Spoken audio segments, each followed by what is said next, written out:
High School's first-year cheerleading coach, Shannon Finneran, took the team to a familiar place this summer, cheer camp.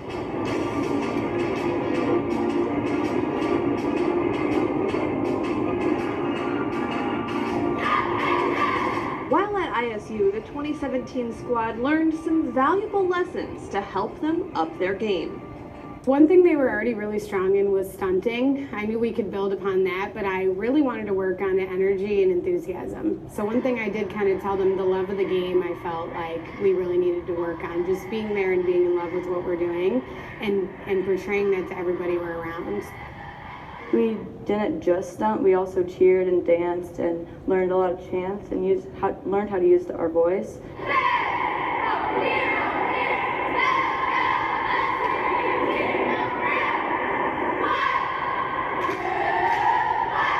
We always call it the man voice, bringing it in from way down deep and letting it go. While they walked away with some nice accolades, not everything they learned was about using their man voices or improving their stunt groups.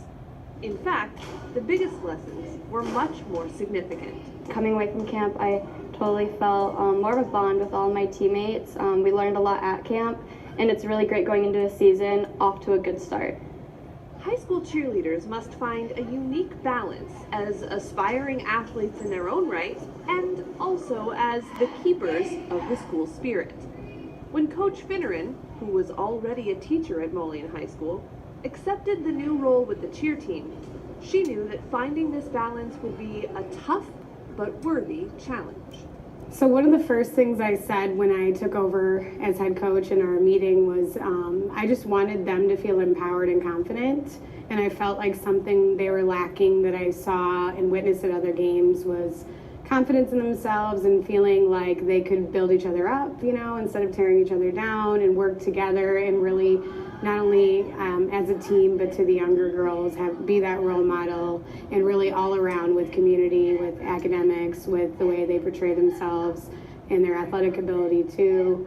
And just I told them I want them to leave here feeling a lot better about themselves and then spreading that enthusiasm to the rest of the community.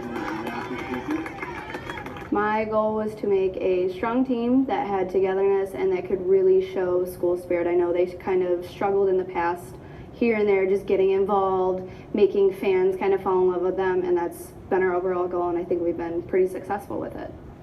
They have. Already, there's a difference. And not just for the girls currently on the team. Usually before games, I go out to eat with my mom, and I always see little girls at, let's say Rudy's, and they're like, "Mom, there's a cheerleader," and then the smile on their face is cute, and then when you wave at them, they turn to their parents and be like, "Mom, cheerleaders waved at me," and it's just really cute and inspiring. I know that my sister and all of her friends look up to the cheerleaders, and that's really important to me to set a good example and kind of steer away from the stereotypical cheerleader. We try to give back to the community or make sure that either young girls or anyone interested can partake and have a role model that's older to get to know. So changes to any program take time to really set in. For this team, that means starting at the beginning, in both spirit and skill. I work primarily with freshmen and sophomore as the JV team, and so I am strengthening their overall spirit. What is it to be a Moline cheerleader? Being loud, being happy, being all out there all the time, ready to go, and ultimately strong enough to do more advanced skills. But just like the biggest lessons from cheer camp, the biggest goals for the future are far greater than pyramids and dance routines. I want to continue to have integrity, and just have the reputation precede itself with them, where when they walk in, people know what a Moline cheerleader needs to be. It's all around, it's not just the cheering, I think. And I think the cheering and the games is one aspect of it, but as they know, you carry that through the whole week and the weekend too. You mentioned kind of steering away from these stereotypes of cheerleading. What's life like as a Moline High School cheerleader? So we go to practice 3 days a week. We work out. A lot of us are in athletic PE. We have some of the smartest kids on our team.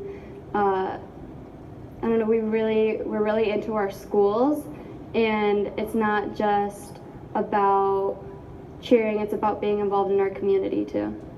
From the gym to the sidelines, these Maroons are ready to take their school spirit to a whole new level. S-S-T, S-T-A-R-T, let's go. Up next on Inside